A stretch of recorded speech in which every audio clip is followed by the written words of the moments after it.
Think about this for a moment. What if I told you there once lived a man so close to God that death itself dared not touch him? A man who did not walk into a grave, but into glory. A man who dissolved the boundary between earth and heaven, who passed through the veil of mortality without ever tasting its sting. His name was Enoch, and within his story lies one of the deepest puzzles of Scripture. A puzzle so tantalizing, so hidden, that most of us have only seen the faintest outline of it in Genesis, just 17 words whispering his departure. Enoch walked with God, then he was no more, because God took him. 17 words. That's all the Bible gives to describe one of the most extraordinary mysteries in human history. Why so brief? Why so shrouded in silence when Enoch's story might contain revelations meant to shake not just the world of ancient Israel, but the very framework of modern faith? And yet, buried beneath 2 millennia of church debates, hidden in dusty manuscripts, and dismissed as too dangerous for ordinary believers, lies the fuller account, the Book of Enoch, a work once guarded by ancient communities, preserved in fragments among the Dead Sea Scrolls, still revered in Ethiopian Christianity, and quoted in the New Testament itself, a book that dares to describe what Genesis only hinted at: visions of angelic rebellion, cosmic judgment, and a transformation so otherworldly that today's scientists might describe it in the language of quantum fields and dimensions. But the question rises, and it stands at the heart of this journey: was Enoch's translation a miracle, or was it the glimpse of something far greater, something that was always meant for humanity? Was Enoch's departure from Earth a singular exception, or a roadmap to hidden potential dwelling in us all? Before we step further, if you've ever found yourself wondering about the mysteries of heaven, the unseen battles in spiritual realms, or what truly existed before humanity's first breath, drop 777 in the comments. Your insight matters. And don't forget to like this video, subscribe to Bible's Journey, and share your perspective. Your voice is part of a chosen generation seeking truth beyond the surface, beyond the shadows. Now let us slow our breathing, let us steady our hearts, because the path we are about to step onto is not just historical analysis, not just theology. It is an invitation into mystery, into the tension between what the Scriptures reveal and what they leave unsaid. Enoch lived 365 years, a life measured not just in years, but in walk, and in that walk, closer, deeper, truer than almost anyone before him, was hidden the reason he was taken. Early traditions tell us that Enoch was shown the architecture of the heavens, the mysteries of creation, even the destinies of nations yet unborn. And if that's true, we have to ask, why was such knowledge feared, suppressed, or erased from most biblical canons? Why did the councils of the 4th and 5th centuries argue not about whether the Book of Enoch was authentic, but about whether common believers could handle the revelations it contained? Imagine that for a moment. Imagine sacred knowledge so luminous, so disruptive, that authorities decided to hide it. What could be so threatening about understanding how one man prepared for divine translation, how he fashioned his life into a bridge between temporal earth and infinite heaven? One possible answer is this: truth destabilizes power. To teach that a man could transcend death through closeness to God to suggest that humanity was capable of transformation, angel-like, luminous, free, would strike at the very structures of religion and empire that depended on control. And so, Enoch was spoken of as legend, his record suppressed, his witness partially silenced, though never fully destroyed, but fragments remain, whispered through text, echoing in mystical traditions, both within and outside Judaism, resonating through Christianity and beyond. To this day, Ethiopian churches carry the torch of the Enochic vision, insisting that in their scriptures lies the account of a man who did not die, but became deathless. And here lies the first great paradox. Genesis gives us genealogies, lengthy narratives of kings, and detailed instructions for temple altars. But the great mystery of Enoch's translation is glossed over in less than a single verse. Could it be the brevity was deliberate? A veiling of the truth, an invitation for those hungry enough to search deeper. The ancients believed so.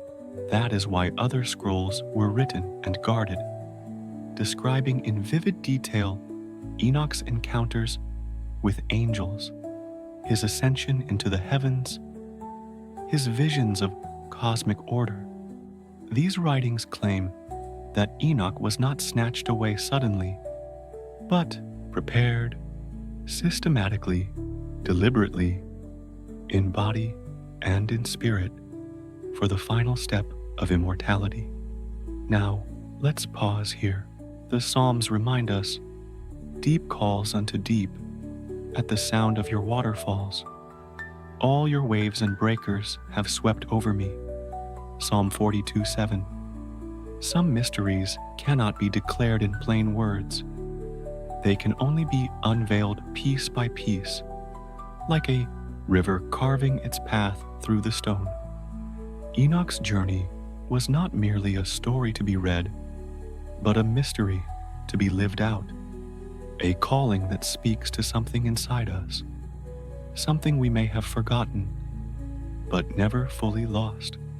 What if the brevity of Genesis was not to hide Enoch's story in shame, but to cloak it in holiness, to guard it from idle curiosity, while still leaving breadcrumbs for the seeker?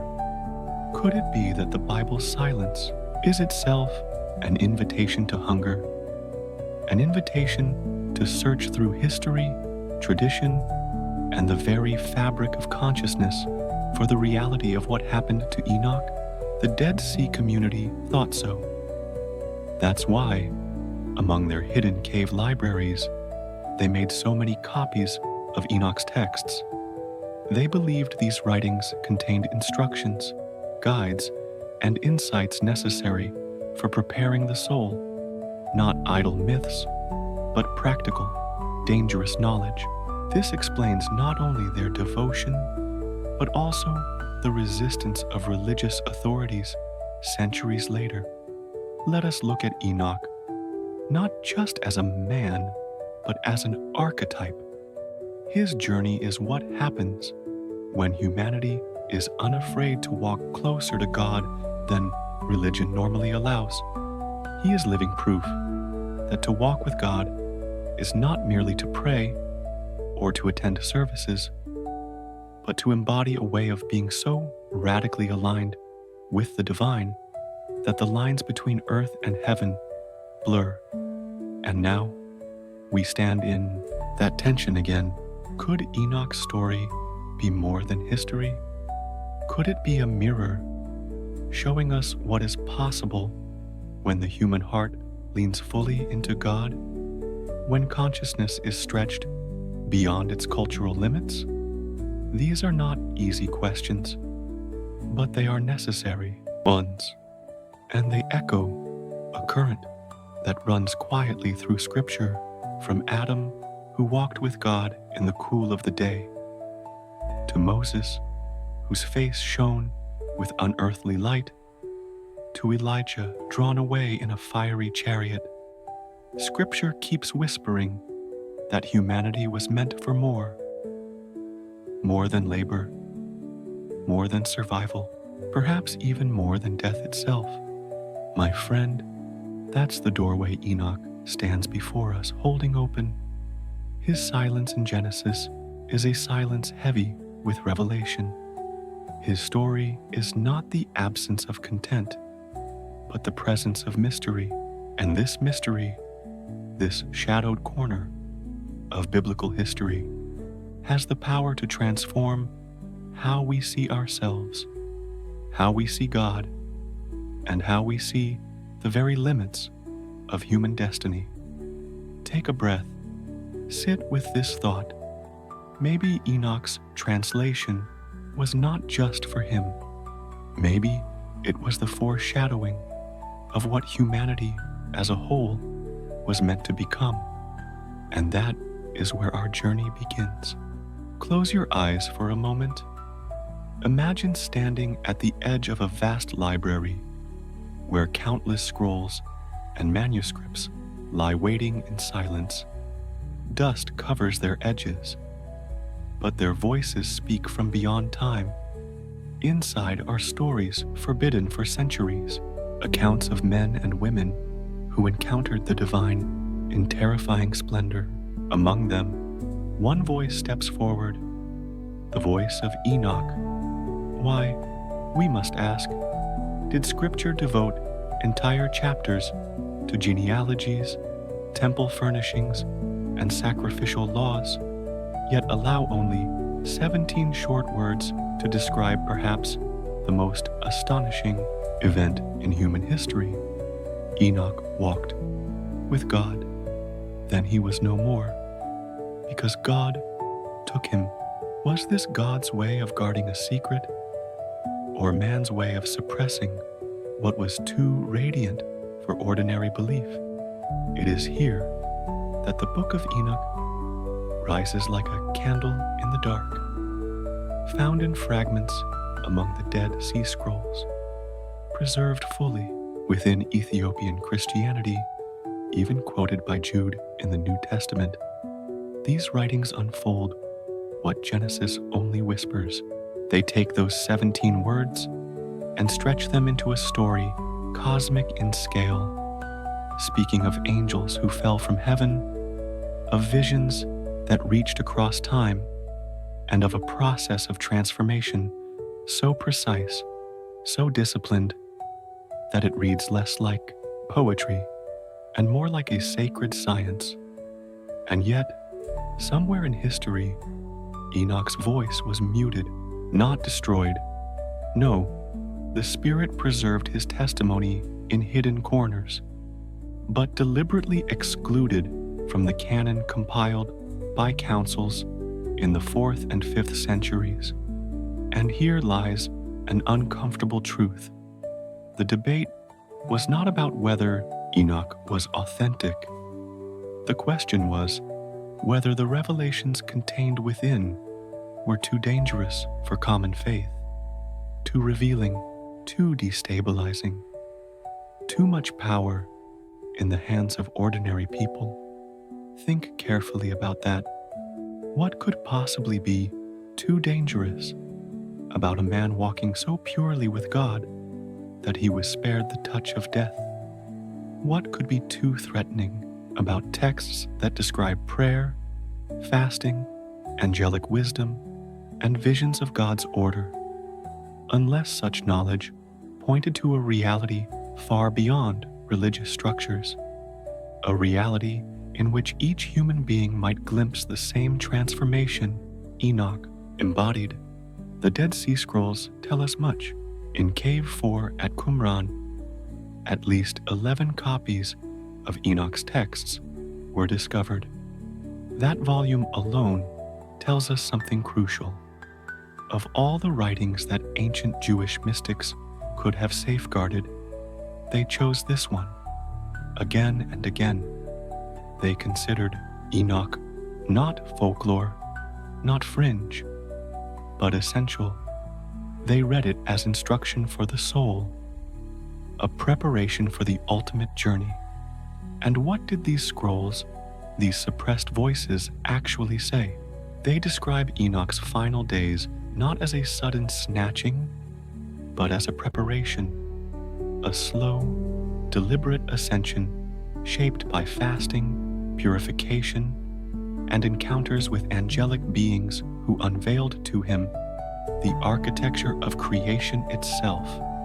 His eyes were opened to see the order of the heavens, the calendars of the stars, the appointed times of judgment, and the hidden purposes of history.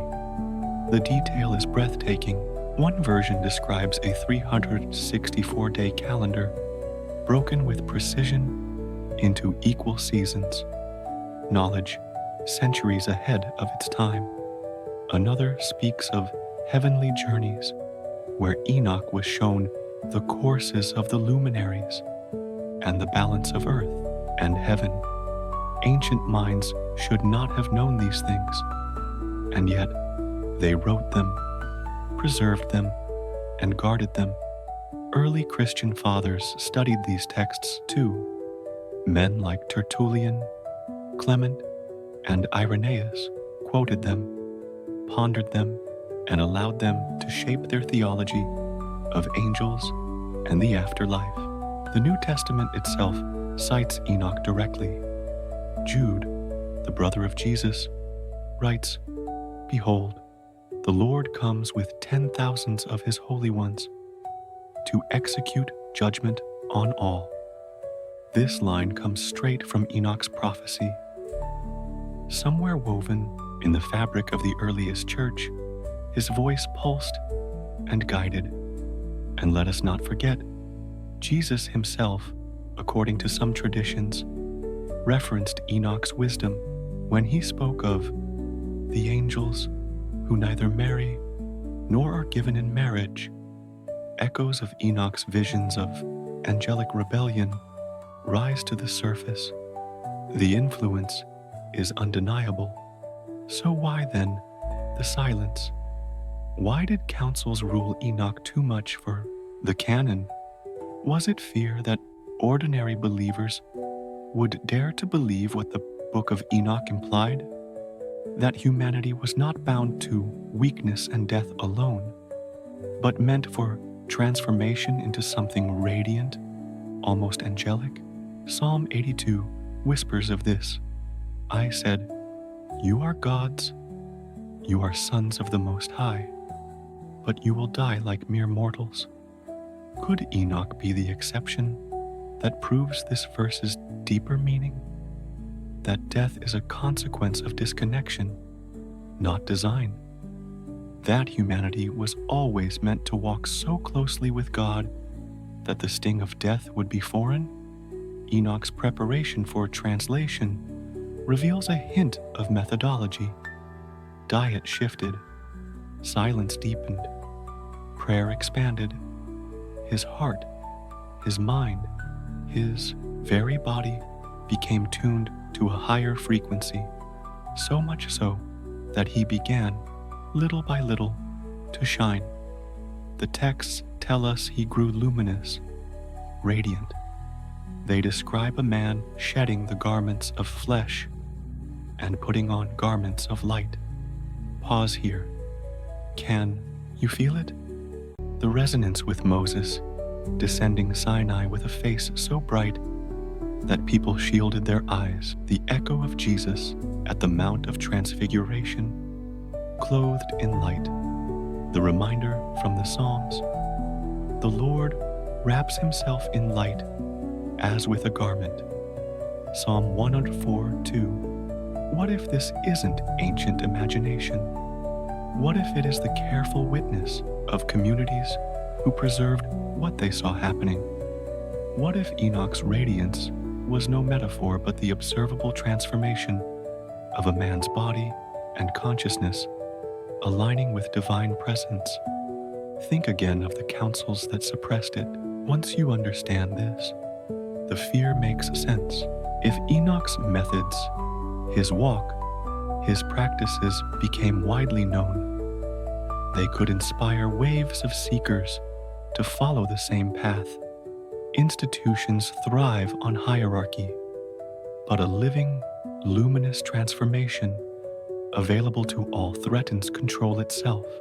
And so, silence was chosen. But silence has a way of breaking, doesn't it? From the caves of Qumran, from Ethiopian monasteries, from whispered traditions across Judaism, Christianity, Islam, and even other faiths, the ground has been rumbling. Like buried seeds splitting soil, Enoch's testimony keeps returning, waiting for a generation brave enough to look it in the eye. You see, what we are dealing with here is more than history. It is the age-old struggle between knowledge that frees and power that binds. The stories of Enoch, his angelic instructions, his cosmic journeys, his preparation for transformation are not fairy tales.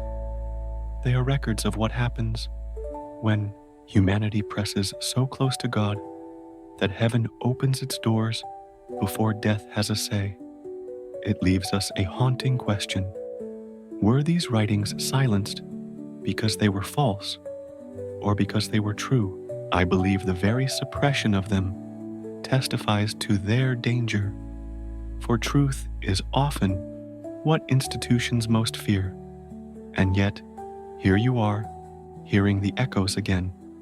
Perhaps this is why you were drawn to this journey, to rediscover what walking with God might really mean, not in abstract faith, but in lived transformation.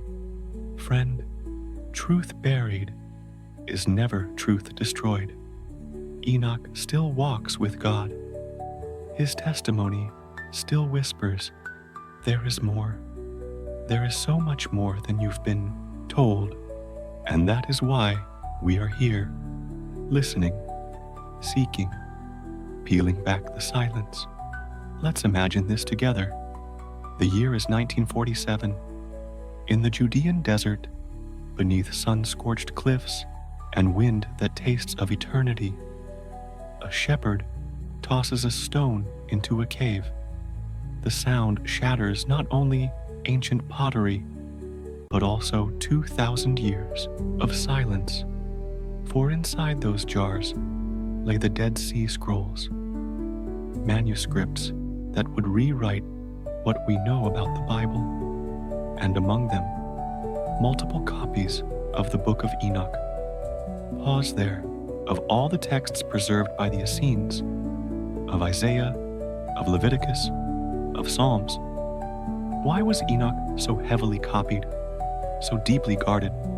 11 different fragments across caves tell us this was not a fringe curiosity. It was central. It was sacred. To them, Enoch was not legend. He was blueprint. And when archaeologists brought these scrolls back into daylight, they unearthed not just words, but memories of rituals. Qumran's ruins revealed purification pools, astronomical orientations in stone, and architectural symbolism that mirrored the very practices described in Enoch's writings, preparations of body and soul for contact with realms unseen. It was as if the entire community considered themselves to be students walking behind the steps of Enoch, practicing what he practiced, hoping to see what he saw.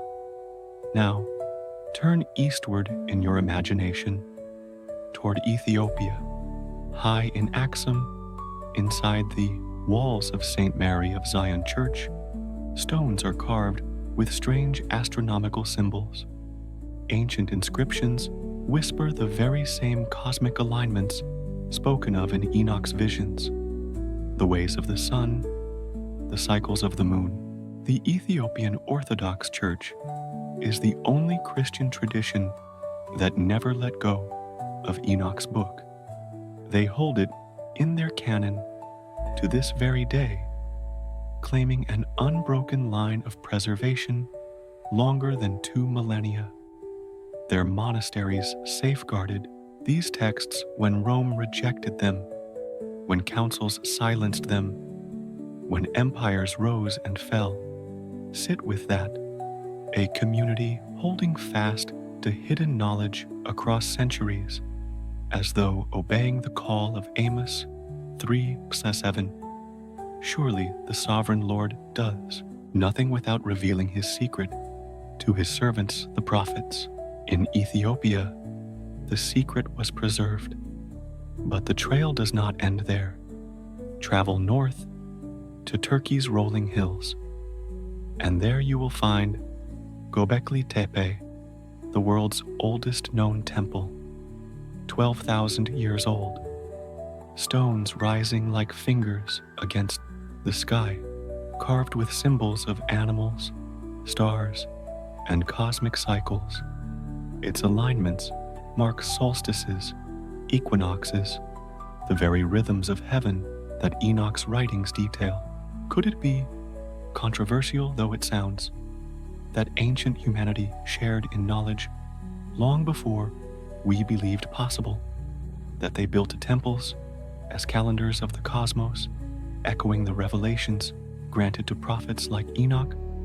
Move again, this time to Mesopotamia, the cradle of civilization. There are clay tablets describing a man named Enmeduranki, taken up to heaven, shown secrets of divination, instructed in the mysteries of heaven and earth, and made priest of divine wisdom. Sound familiar? The parallels to Enoch are undeniable. Here, we see yet another voice, another culture, preserving in its own way the story of a man whose life was translated from clay into eternity. Cross the Nile into Egypt, and you'll find in pyramid texts ancient prayers describing pharaohs ascending to the sky, transformed by rituals of purification, astronomical timing, and communion with gods. Different symbols, yes. Different language, yes. But the same thread. Humans can rise beyond flesh, beyond death, if prepared properly.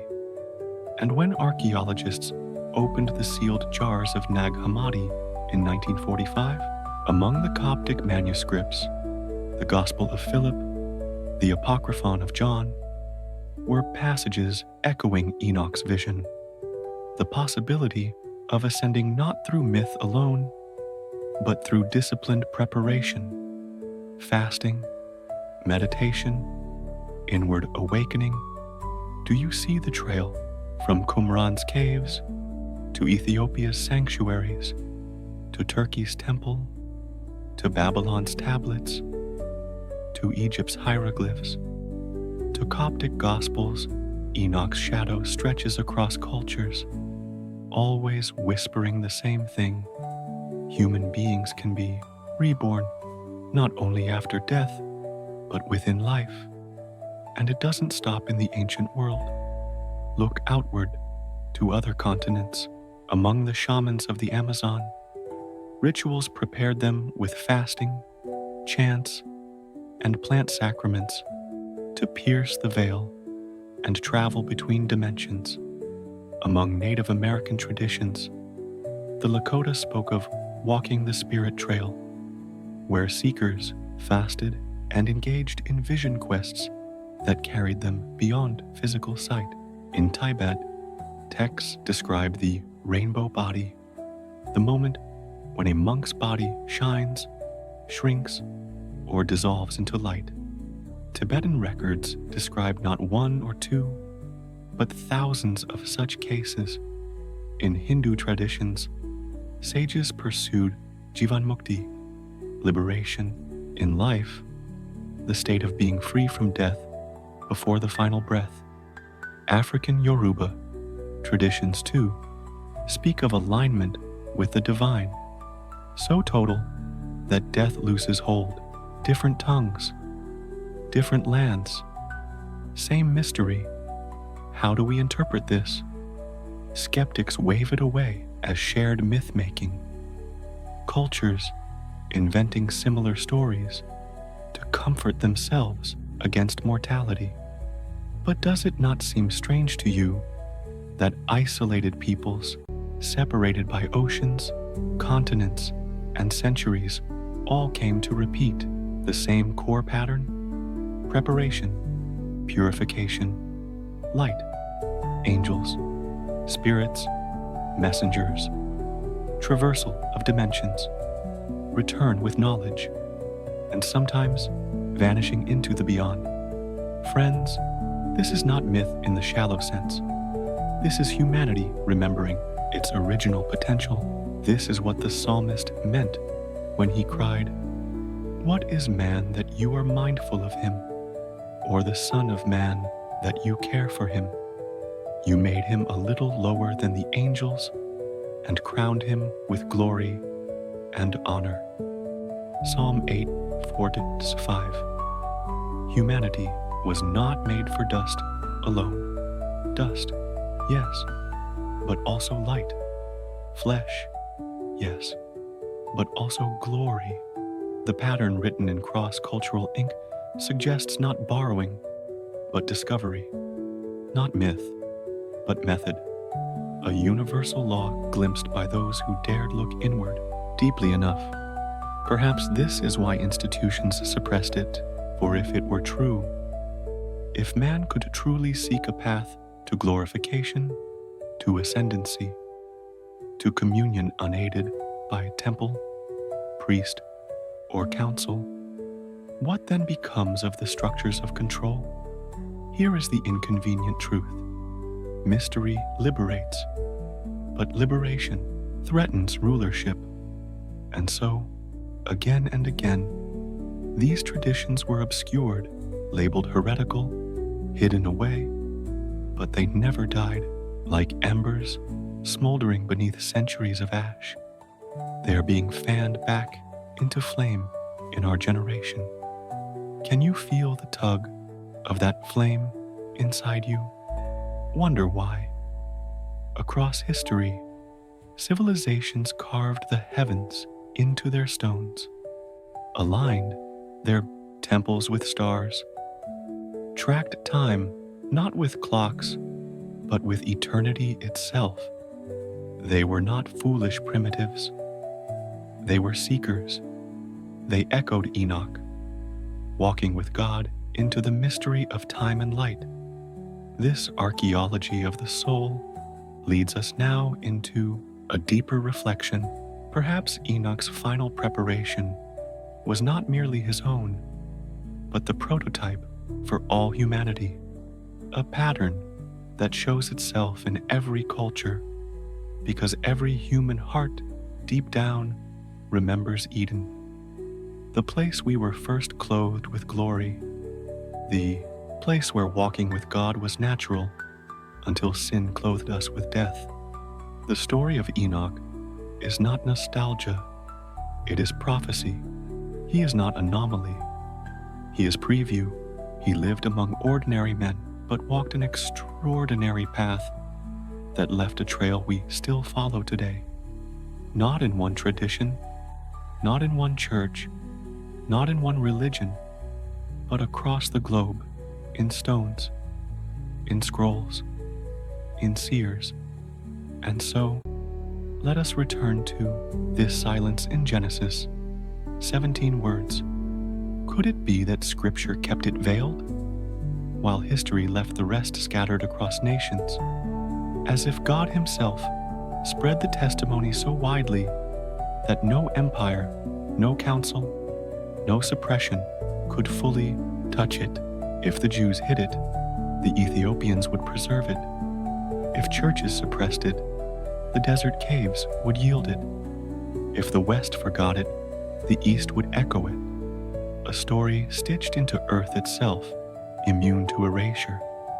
Truth has sprung out of the earth, declares Psalm 85:11, and righteousness has looked down from heaven. Is this not precisely what the archaeology of Enoch testifies? Truth rising from caves and stones and temples, while heaven watches for who will listen. The story is not myth. It is memory. It is seed. It is potential.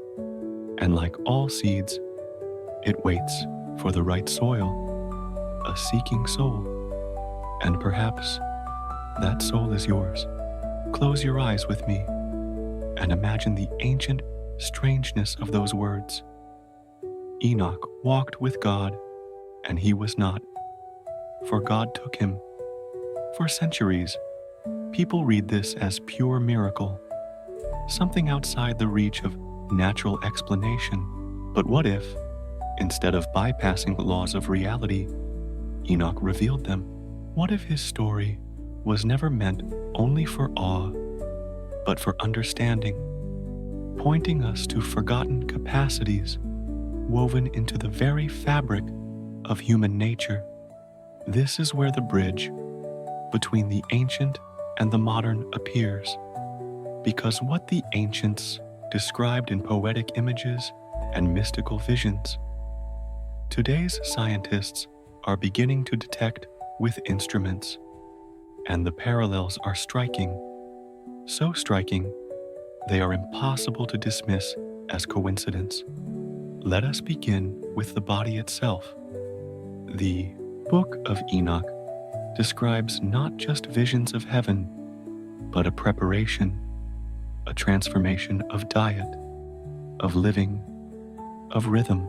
He withdrew from the ordinary and became luminous. The language of the text is clear. Enoch shone, radiated, and grew increasingly filled with light before his final departure. At first, one might imagine this was only metaphor, but modern research says otherwise. In laboratories across the globe, scientists have discovered that the human body literally emits light, tiny photons streaming from cells as they metabolize energy. They call it biophoton emission. Most people's glow is faint, too weak to see with the eye. But under certain conditions, fasting, meditation, heightened states of consciousness, the body radiates more light. The University of Kyoto once measured meditators giving off intensified luminescence. Suddenly, Enoch's radiance doesn't sound like myth. It sounds like biology elevated into spirit.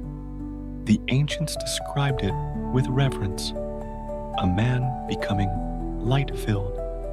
Neuroscientists describe it today as coherent bioelectromagnetism, resonance within the energy fields of the body. Physics calls it coherence. Scripture calls it glory. Now consider the mind. Enoch's visions were not brief hallucinations. They were structured, layered, revealing cosmic patterns, cycles of stars, laws of heaven. He was not dreaming wildly. He was being instructed. Compare this with modern studies of altered states of consciousness. Under deep meditation, fasting, or even psychedelic trials, subjects consistently report encounters with beings of light, teachers of knowledge, voices that reveal universal structure. Enoch's angels sound stunningly similar. At Imperial College, London, researchers placed volunteers into visionary states under clinical conditions, and many reported entering landscapes filled with entities who taught them profound truths. The overlap with Enoch's literature is so precise that one wonders, was he entering the same dimension that neuroscience is only now touching, though in controlled bursts? And isn't this precisely what Scripture whispers in wisdom language? Deep calls unto deep. Psalm 42:7. Realms echo one another when the door of consciousness is widened, but the resonance grows even deeper. Let us turn to near-death experiences. moments when clinical death halts brain function, but awareness does not cease. Thousands of testimonies describe journeys through light, encounters with radiant beings, visions of cosmic purpose. Some even return with knowledge, details they could not possibly have known through ordinary senses. Physicians now archive such cases. Studies in the Lancet documented patients who described the operating room from above, even as their bodies lay flatlined below. Again, the echo of Enoch resounds. He too described traveling through dimensions, speaking with angels, and returning with knowledge about heaven's order and earth's future. The processes match. The only difference is permanence. Enoch did not come back to finish his testimony on earth. He crossed through fully, kept on walking.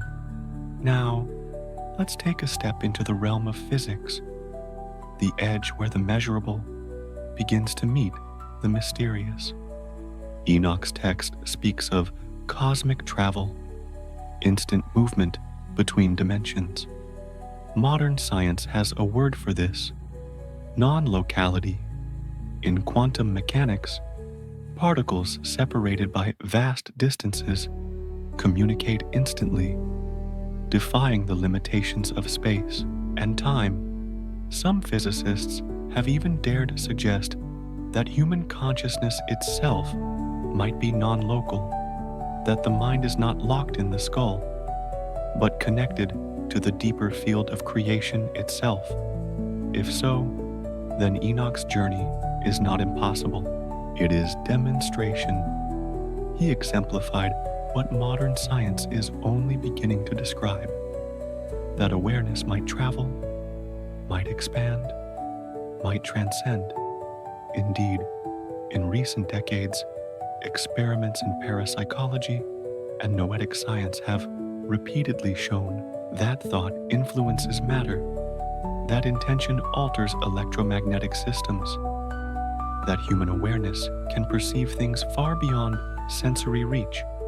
Skeptics dismiss these findings as fringe, but the data persists, and all of it aligns seamlessly with the Enochian vision of consciousness expanding into higher dimensions. Now let's consider Enoch's systematic preparation. The manuscripts speak of 3 clear phases. Phase 1, purification, dietary simplification, fasting, detachment from earthly noise. Phase 2, encounters, visions induced by expanded awareness, contact with higher entities. Phase 3, permanence, consciousness fully transformed, no longer subject to decay. Compare this with modern neuroscience. Studies at the University of Wisconsin have revealed that long-term meditation literally reshapes the brain, thickening the cortex, altering gamma wave activity, rewiring networks. Practitioners who devote decades to daily practice demonstrate capabilities far outside the ordinary: enhanced perception, heightened compassion, altered metabolism. They do not wither with age, as others do. In small but measurable ways, they reflect the transformation language of Enoch. We could phrase it like this: ancient texts call it holiness, modern science calls it neuroplasticity. Different words, same truth, and here lies the beauty. These findings remind us that none of what Enoch lived was fantasy. It was methodology, and methodology means possibility. But let's pause, for reflection here is crucial. When we look at these parallels, we must guard ourselves from 2 extremes. One extreme is to dismiss it all as myth or hallucination. The other is to idolize it as supernatural magic. The truth, as both science and scripture often teach, lies In the tension between the two, mystery wrapped in deep order, Psalm 19 says, "The heavens declare the glory of God, the skies proclaim the work of his hands." Could it be that both ancient mystics and modern researchers are gazing upon the same handiwork? One language spoke of stars and angels, the other of quantum fields and neurology. Both point to the same designer, and so we reach the penetrating question: if Enoch's transformation was not an outlier, but the unveiling of what humankind was always capable of, what does that mean for us? It means that your consciousness is not fixed. Your life is not bound by inevitability. Transformation is possible, not only spiritual in the sentimental sense, but physical, neurological, energetic. It means that walking with God is not poetic language, but actual invitation to open pathways inside yourself that ripple into eternity. The modern world wants to reduce you to flesh, to algorithm, to accident. Enoch's testimony rises against all that and declares, "You are more. You are luminous. You are built with capacity hidden beneath centuries of fear and suppression, and science, in its best form, has begun to catch up." Friend, this is why fear surrounds these teachings. Knowledge of transformation cannot be monopolized by institutions once it is tasted by ordinary people. If you and I realized that in disciplined communion with God, states of glory can be reached, then authority built upon fear would collapse. And perhaps that collapsing has already begun, for truth, once revealed, never vanishes again. So let us meditate on this convergence. In Enoch's day, visions spoke the language of angels. Today, instruments speak the language of photons and brainwaves. Tomorrow, perhaps, they will meet in full harmony. But through every era, one truth hums: to live close with God is to be transformed beyond the grasp of death. And maybe, just maybe, we are standing on the edge of rediscovering the very same path. Whenever a great mystery rises, so too do the voices that seek to dismantle it. And to be fair, skepticism is not the enemy. It is a companion, sharpening truth by forcing it to withstand honest challenge. Enoch's story has not been spared such scrutiny. For every archaeological shard and cross-cultural testimony pointing to transformation, scholars lift objections. For every scientific parallel, critics demand, is it real or is it wishful reading? Let us walk through the objections one by one. The dating controversy. The first great objection is historical. When exactly were the Enochic texts written?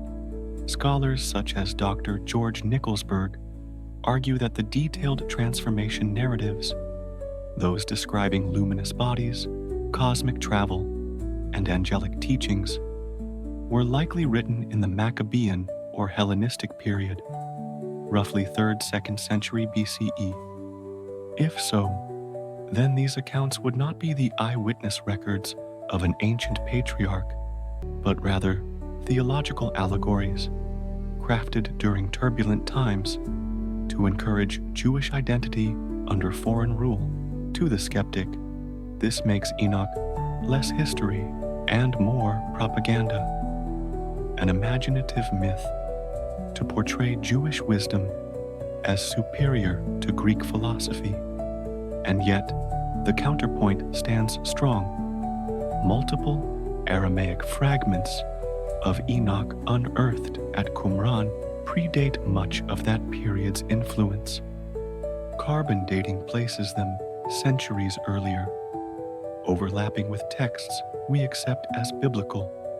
Some linguistic patterns trace even further back to sources preserved orally before the exile. So here, already, we see the tension. Was Enoch legend retrofitted into mystical narratives, or tradition carefully carried forward across generations? If the story were fabrication, why then do elements of astronomy, mathematics, and cosmic law appear in the text long before Western science uncovered them? Coincidence, or revelation wearing the garments of time? The silence of archaeology. Another objection is raised by archaeologists like Dr. William Dever. Enoch's story leaves no material trace, no relic, no monument, no physical footprint announcing that such a man bypassed death. And in archaeology, absence often speaks louder than presence. But here is the flaw. If the story is about consciousness transformation, what artifact would remain? If a man became luminous, slipped across dimensions, what ruins would exist for us to dig? Expecting evidence of Enoch's passage in soil and stone is like searching the earth for footprints of a dream. And yet, archaeology is ever haunting with silences. For centuries, the Dead Sea Scrolls were unknown, until a shepherd's stone cracked pottery. The Nag Hammadi texts were buried for millennia, until jars were unearthed. Absence today is no proof of absence forever. Truth often hides until the appointed time. The mythology parallels. Critics, like Dr. Wendy Doniger, point out that nearly every culture has myths of humans ascending to heaven, encountering gods, or being transformed into light. To the rationalist, this universality proves nothing more than myth-making, common to human psychology, the desire to escape mortality. But listen carefully.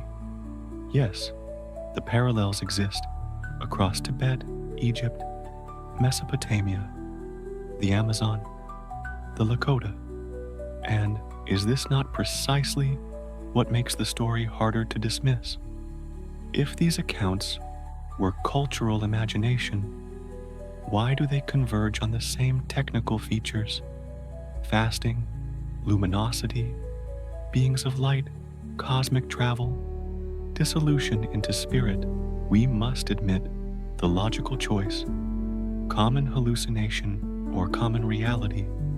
Either humanity, across millennia, accidentally invented identical methods of transformation, or they all stumbled upon the same hidden dimension of human potential. Neurological reduction. Modern neuroscience offers another frame. Dr. Andrew Newberg's studies of monks and nuns under brain scans show shifts in neural activity in the parietal lobes, the part of the brain that distinguishes self from other. When it quiets, people feel at one with the universe. Hence, critics argue, mystical states are nothing supernatural, but brain chemistry, altered perception, not altered reality. But again, a haunting paradox emerges. If the brain is designed to enter such states, does this not suggest they are part of the human blueprint rather than disorder? If consciousness feels expansive, and data shows that in such states people acquire knowledge or healing they could not otherwise reach, can we really dismiss it as illusion? In other words, reduction explains process, not meaning. A brain scan may show gamma rhythms during prayer, but gamma rhythms do not explain away God. They merely describe the doorway by which the soul meets Him. the supernatural. Objection skeptics of materialist philosophy raise a final objection. The laws of nature cannot be broken. Therefore, Enoch could not have escaped death. To them, everything supernatural is impossible by definition. But recall, the same was once said of flight, of radio waves, of quantum entanglement. Science repeatedly rewrites its own boundaries when new evidence arises. Yesterday's impossibility becomes today's textbook. If laws of physics describe what we currently observe, who is to say consciousness has not yet revealed higher laws? Non-locality itself violates classical physics, and yet it is experimentally verified. If electrons can exist everywhere at once, why not the spirit? What looks impossible may only be undiscovered order, and this, after all, is Enoch's message. Human boundaries are not fixed. Why suppression makes sense, one must ask. If Enoch is legend, why suppress it at all? Why not simply ignore it, as we do with countless other apocryphal works? The historical record reveals the truth. Church councils debated it. Rabbis rejected it. Bishops branded it too revealing. It was not heresy they feared. It was empowerment. For if the people realized that walking with God meant transformation here and now, that ascension was possible already in life, then all middlemen of authority fade, and institutions prefer hierarchy over empowerment. Thus, suppression itself testifies to significance. One does not burn what is trivial. One silences what is dangerous. The balance of skepticism and faith. After weighing these objections, we find ourselves at a balanced realization. No, we cannot prove with modern instruments that Enoch's transformation occurred exactly as described, but neither can we dismiss it simply as myth. The universality of tradition, the precision of the texts, the echoes in modern science, all call for humility. Perhaps the psalmist said it best: "Such knowledge is too wonderful for me, too lofty for me to attain." Psalm 139-6. Skepticism reminds us not to accept blindly. Faith reminds us not to dismiss too quickly. Truth lies in the dance of both. Final reflection, and so, skepticism, once faced honestly, becomes not a threat, but an ally. It clears away superstition, yes, but it also forces us to reckon with what will not disappear. The persistence of Enoch's story across time, the strange convergence of science and scripture, the human longing for glory clothed in light. If one thing becomes clear through these debates, it is this: Enoch's story will not go away. Too many cultures hint at it. Too much research edges toward it. Too many seekers feel its resonance in their own journeys. The skeptics remind us that we walk on uncertain ground, but the mystery itself keeps singing. Humanity was designed for more, and perhaps that whisper, the refusal of the impossible to remain impossible, is the truest proof of all. If all we do is marvel at Enoch as a relic of the past, we miss the point. His story was never just history. It was prophecy, blueprint, invitation. The question is not only, did this happen? The deeper question is, what do we do now if it is true? Because if a human being, thousands of years ago, transcended mortality not by accident, but by preparation, then within the human design there lies dormant possibility. Possibility that could speak directly to our era of illness, conflict, ecological collapse, and spiritual hunger. The implications are staggering. Let us explore them one by one. Healthcare, the medicine. Within our modern systems, however advanced, mostly treat symptoms rather than root causes. But Enoch's preparation, purification of body, fasting, rhythm of alignment, deep states of awareness, sounds remarkably like what we now recognize as consciousness-based medicine. Neuroscience demonstrates that meditation alters gene expression. That belief and attention can modulate the immune system. That trauma repatterned in consciousness leads to cellular healing. Dr. Joe Dispenza documents spontaneous remission cases directly tied to these inner technologies. Enoch's luminosity, once dismissed as myth, aligns with measured biophoton emission, our cells shining more coherently when aligned. His fasting and purification echo modern neurochemistry optimization protocols. If this knowledge were integrated into modern healthcare, disease would no longer merely be subdued. It might be transcended. Our bodies, when harmonized with higher states, might regenerate at levels modern pharmaceuticals can only imitate poorly. Enoch whispers to our age, the human body was always a temple, designed for transcendence, not for chronic illness. Mental health, beyond symptoms, anxiety, depression, fragmentation, all hallmarks of modern life.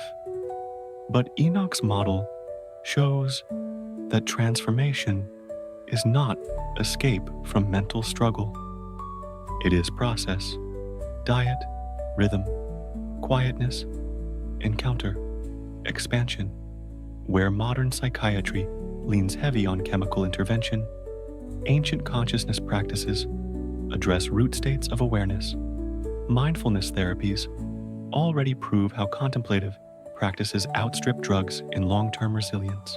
Enoch's preparation is an ancient form of cognitive restructuring, but multi-layered, embedding neural, emotional, energetic, and spiritual recalibration. The implication? Ancient texts hint at mental health, not as management, but as metamorphosis. Consciousness technologies might move humanity beyond medicating pain into cultivating illumination. Education. From information to transformation, schools train memory and problem solving, but rarely train awareness. Students accumulate data while starving for wisdom. Enoch's protocols, applied to education, could revolutionize learning. Imagine classrooms where daily rhythm includes consciousness training, breath, meditation, awareness of light, synchronized with circadian and astronomical cycles. These don't only strengthen cognition, they awaken intuitive intelligence. Students could learn not only facts, but how to access insight directly through heightened states akin to inspiration and prophecy. Enoch's path reflects education not for jobs, but for becoming fully human. Thus, education transforms from transmission of content into formation of consciousness. In an era of information overload, wisdom cultivation may be the only sustainable education. Ecology, seeing the interconnection, Enoch traveled among the stars, yet saw Earth's fate, the balance of cycles, the judgment for those who destabilized creation. Here lies ecological teaching. Expanded consciousness leads not to exploitation, but to reverence. Mystics across traditions report that when awareness heightens, separation dissolves. The river is seen as self, the forest as family, the earth as body. The environmental crisis is at core a crisis of consciousness, humanity forgetting its unity with creation.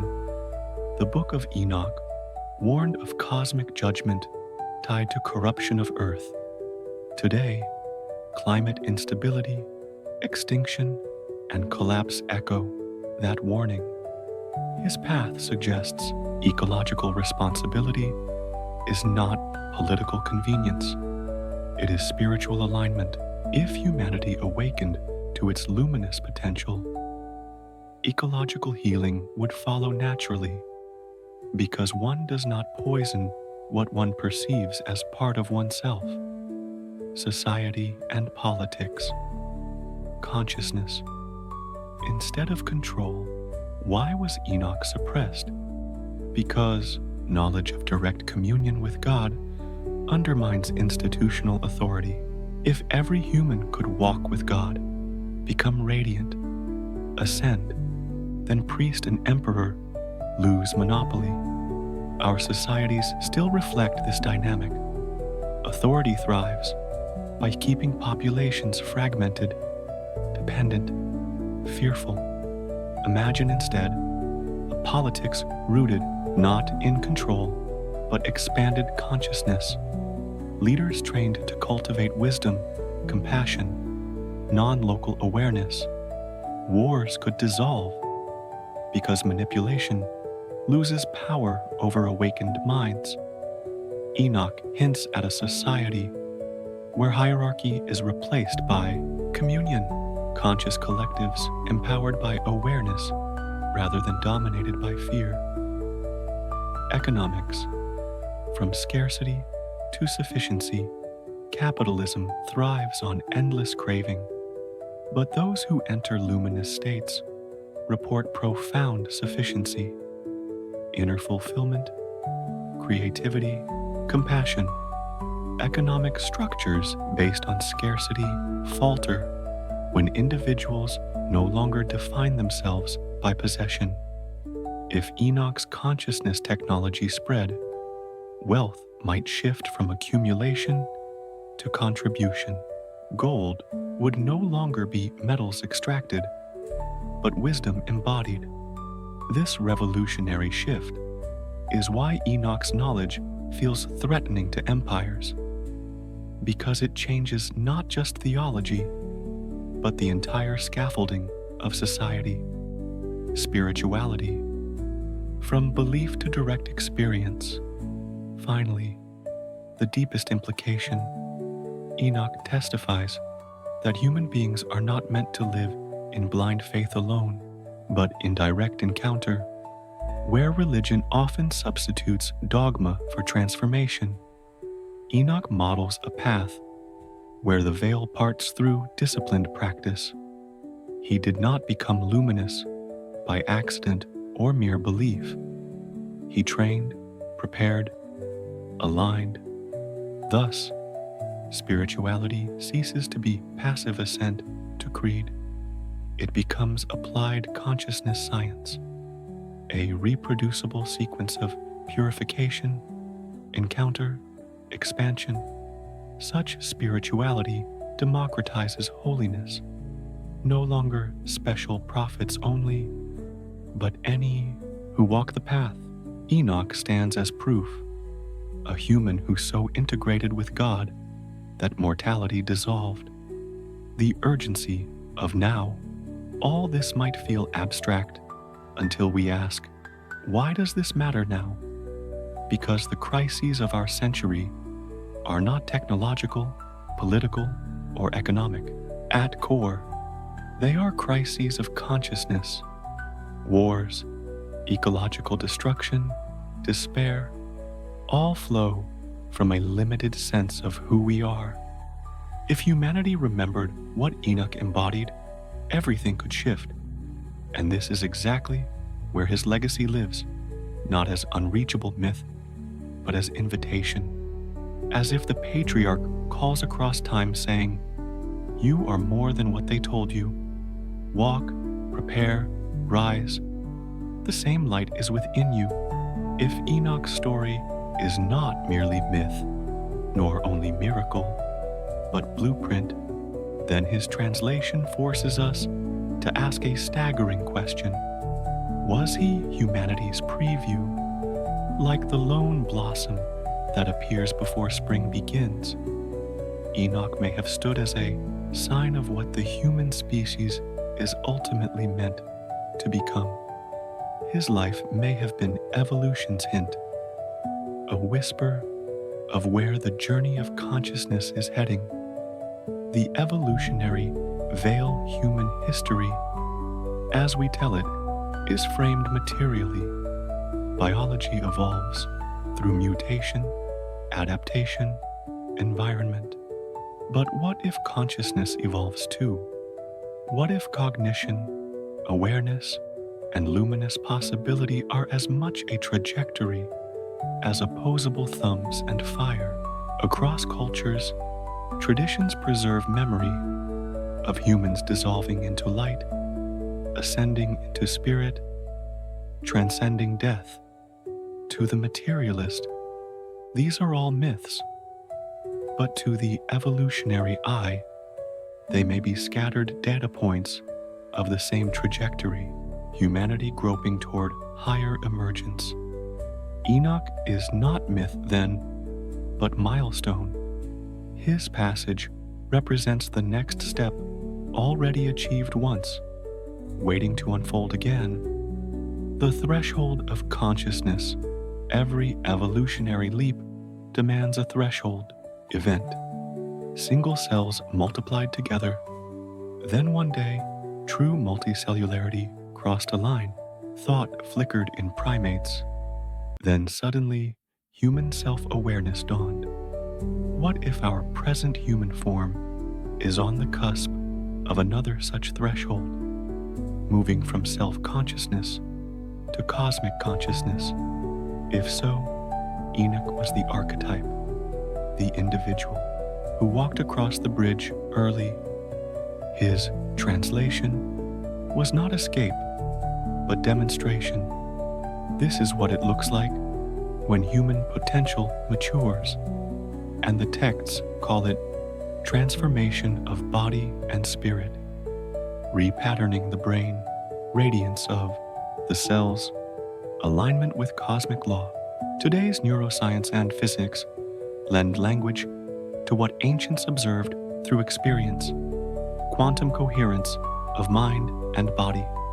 Tomorrow, it may be the everyday state of awakened humanity. Signals from the present. Already, we glimpse foreshadows. Increased global interest in mindfulness, meditation, psychedelics, not for escape, but for expanded mind. Documented genetic and epigenetic changes through contemplative practice. Reports of light body phenomena, electromagnetic emissions during deep meditation, the near-death experience database, in which ordinary people spontaneously encounter dimensions resembling Enoch's visions. Individually, these may appear anecdotal. Collectively, they form a pattern of emergence, humanity beginning to taste the borders of Enoch's state. Evolution is not only physical. Consciousness itself may be pressing forward, and the human nervous system is learning to carry it.